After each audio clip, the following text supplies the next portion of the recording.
जो भगवान आपसे भी मारा नहीं गया। कौन हुआ बलवान? बोले जलंधर हुआ। बोले अच्छा? बोले हाँ। और जलंधर की तपस्या नहीं थी, जलंधर की पत्नी का ये तप था कि वो मारा नहीं जा रहा था। जलंधर की पत्नी बड़ी सतीव्रता नारी थी, भगवान के नित्य अर्चन पूजन में बैठ करके अपने सतत्व के तप से अपने पति की रक्षा करती थी। उसका पति कभी कहीं भी मारा ही नहीं जा रहा था, बड़ी पतिव्रता नारी थी। तब भगवान ने, विष्णु जी ने देवताओं की आज्ञा से, देवताओं के हित के कार्य के कारण छल किया, और छल करके मेरे श्री हरि ने जलंधर का रूप बनाया। लिखते हैं पाद पूज्य गोस्वामी तुलसीदास जी, छल करी तारे सुब्रत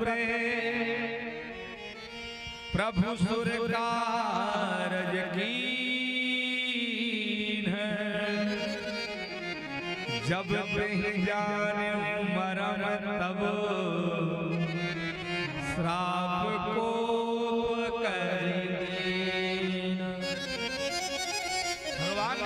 किया ना तो पतिव्रता नारी छल से जान। क्यों? भगवान जब छल करके जलंधर के रूप में आए ना, तो जलंधर के रूप में जब आए तो पत्नी ने अपने पूजन को छोड़ दिया। आप कैसे आ गए? जैसे ही इधर पूजन का, इधर व्रत टूटा, वैसे ही भगवान भोलेनाथ ने तुरंत जलंधर का वध कर दिया। जलंधर का जब वध हुआ, पत्नी को तुरंत एहसास हो गया कि मेरे पति का वध हो गया, मेरे साथ छल हो गया। भगवान से कहा अपने रूप में आ जाइए, कोई भी हो तुम, वरना तुम्हें श्राप दे दूंगी। भगवान ने तुरंत जलंधर का रूप त्याग दिया, नारायण चक्रधारी अपने रूप में आ गए, भगवान विश्व मोहिनी अपने रूप में आ गए। हाँ, क्रीट मुकुट कटका छणी, तुरंत मोर मुकुट कटका कर मुरली बहमाले, बामूरत मेरे मन में बसियो सदा बिहारी लाल। भगवान अपने रूप में आ गए। अब जलंधर की पत्नी ने कहा, प्रभु वैसे ही तो मैं बड़ी प्रसन्न थी कि आपका दर्शन मिलता, पर नाथ क्या आपको किसी पतिव्रता नारी का पतित्व नष्ट करना शोभा देता है? बताइए, क्या आपको किसी धर्मपत्नी की धर्म को नष्ट करना शोभा देता है? क्या आपने मेरे पति को उचित व्यवहार से मारा?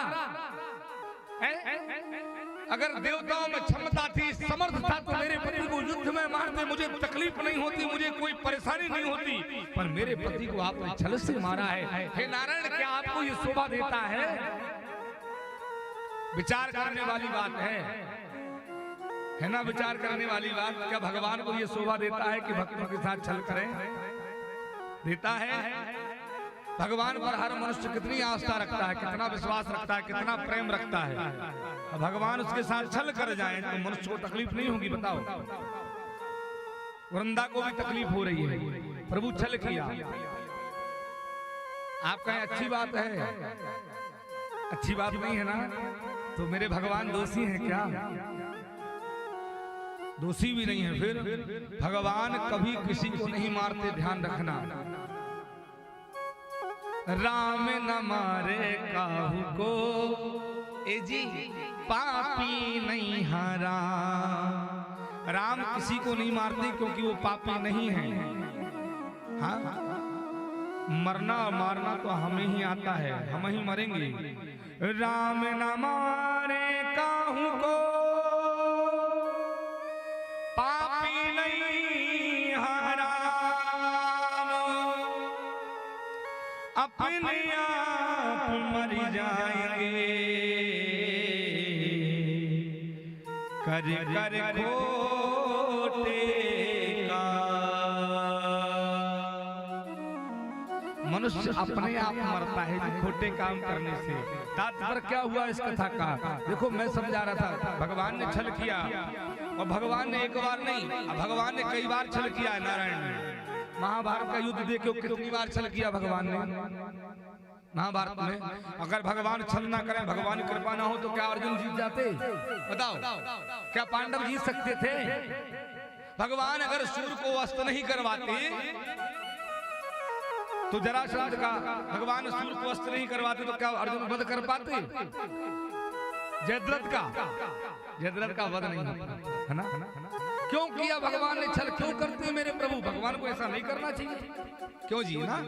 लेकिन फिर भी भगवान करते हैं। क्यों करते हैं इसका तात्पर्य है, भगवान कहते हैं देवी आज तुम एक बात बताओ, क्या तुम्हारा पति साधु था? पत्नी ने कहा नहीं। क्या तुम्हारा पति बहुत बड़ा राम भगत था? नहीं। क्या तुम्हारा पति लंगर चलाता था, बहुत बड़े बड़े साधु संत मुनि महात्माओं को भोजन कराता था? बोले नहीं। क्या तुम्हारा पति दीन दुखियों के दुखों को दूर करता था?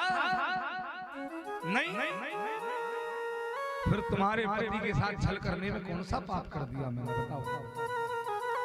अगर जहां जहां अधर्म हो रहा हो और वहां वहां मेरे परमात्मा अगर छल करके भी अधर्म को हरा के धर्म को जिता दे तो इसको छल नहीं